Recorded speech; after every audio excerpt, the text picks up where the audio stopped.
ജമ്മു കശ്മീരിലെ രജൌരിയിൽ ഏറ്റുമുട്ടൽ തുടരുകയാണ്. 3 പാക് ഭീകരരെ സൈന്യം വളഞ്ഞു എന്നുള്ളതാണ് അവിടെ നിന്ന് പുറത്തുവരുന്ന വാർത്തകൾ. രജൌരിയിലെ വനമേഖലയിലാണ് സുരക്ഷാ സേനയും ഭീകരരും തമ്മിൽ ഏറ്റുമുട്ടൽ നടക്കുന്നത്. ദിലീപ് ഉണ്ട് ഡൽഹിയിൽ നിന്നും. ദിലീപ്, ഈ മണിക്കൂറുകളായി ഏറ്റുമുട്ടൽ തുടരുകയാണ് എന്നുള്ളതാണ് വിവരം. ഈ ഭീകരരെ ആരെങ്കിലും പിടിയിലാകാനോ അല്ലെങ്കിൽ വധിക്കുവാനോ സൈന്യത്തിന് കഴിഞ്ഞിട്ടുണ്ടോ? എന്തൊക്കെയാണ് ഏറ്റവും പുതിയ വിവരങ്ങൾ?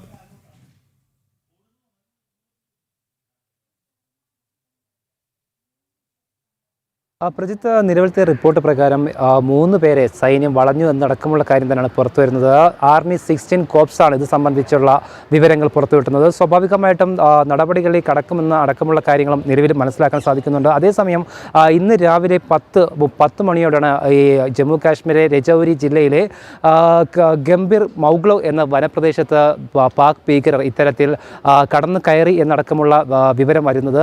ആ ഒരു രഹസ്യ വിവരത്തിൻ്റെ അടിസ്ഥാനത്തിലാണ് ഇന്ന് 10 മണിയോടെയാണ് ജമ്മു കാശ്മീർ പോലീസും CRPF സേന അംഗങ്ങളും ഈ വനമേഖലയിൽ തിരച്ചിൽ ആരംഭിച്ചത്. ഏകദേശം 11:30ഓടെയാണ് പാക് ഭീകരരും സൈന അംഗങ്ങൾ തമ്മിൽ ഏറ്റുമുട്ടൽ ഉണ്ടാവുകയും ഏകദേശം 2:30ഓടെ ഈ 3 പാക് ഭീകരരെ ഈ സൈന്യം വളയുകയും ചെയ്തിരുന്നു. പിന്നീട് ഈ 2:30ഓടെയാണ് ആർമി 16 കോപ്സിൻ്റെ റിപ്പോർട്ട്. ഇത്തരത്തിൽ 3 ഭീകരരെ സേനാംഗം അല്ലെങ്കിൽ സേനാംഗങ്ങൾ വളഞ്ഞു നടക്കമുള്ള റിപ്പോർട്ട് പുറത്തു വരുന്നത്.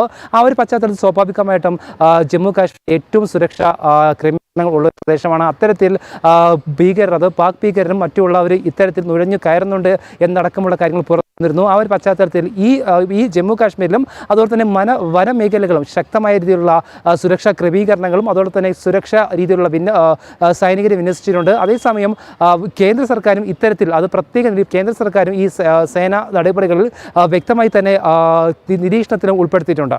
ഓക്കെ ദിലീപ്, എന്തായാലും ഇതിൻ്റെ കൂടുതൽ വിവരങ്ങൾ നമുക്ക് വരും മണിക്കൂറുകളിൽ വേണം.